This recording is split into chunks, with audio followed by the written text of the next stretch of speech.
My dear sisters and brothers, we may think that God punishes us. God does not punish us. Sin punishes us. What's the meaning of that? When we do not go along with God's ways, we go along our ways, and our ways will lead us to this kind of experience where we will have sorrow, suffering, and all kinds of things which are negative. Initially they are not, but afterwards what we started doing will give us all this negative. So it is not God who punishes us because we have done this. God wants us to bring us back. And His word is telling us that God loves us sinners.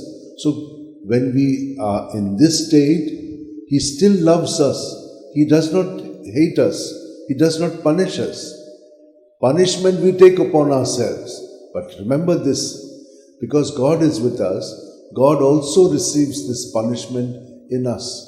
So we make God suffer. But He is merciful and kind. Get this clear. God does not punish us. God loves us. It is sin that punishes us.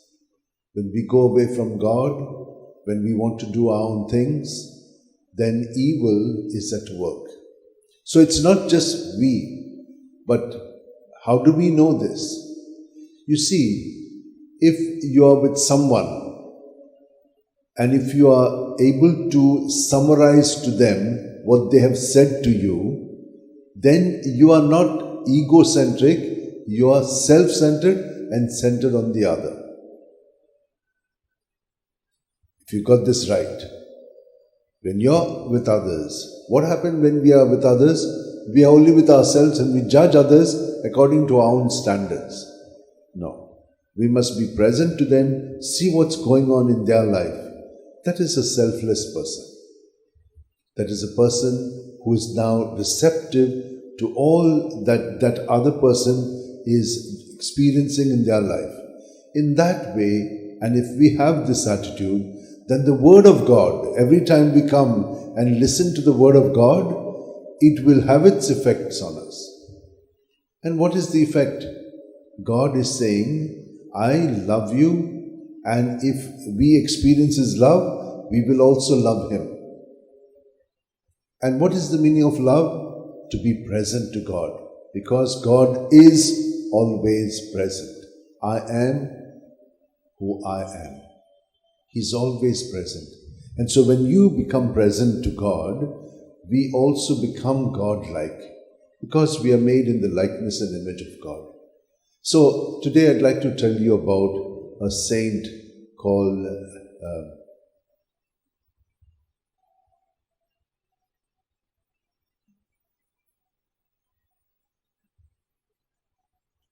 he's from Worcester.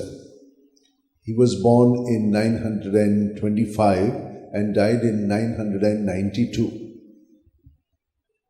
So, what about him? He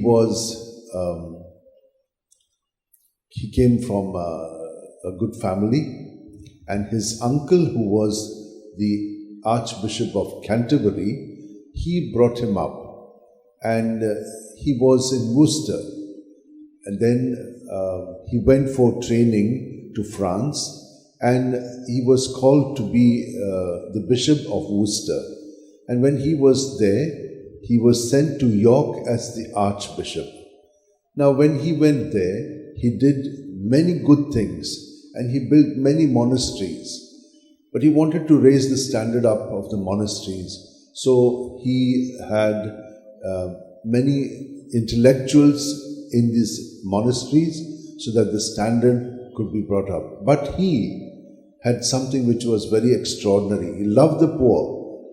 And at Lent time, the whole season of Lent, in his whole archdiocese, he would gather the poor, 12 of them every day, and he would wash their feet, kiss them, and then he would, have this ceremony.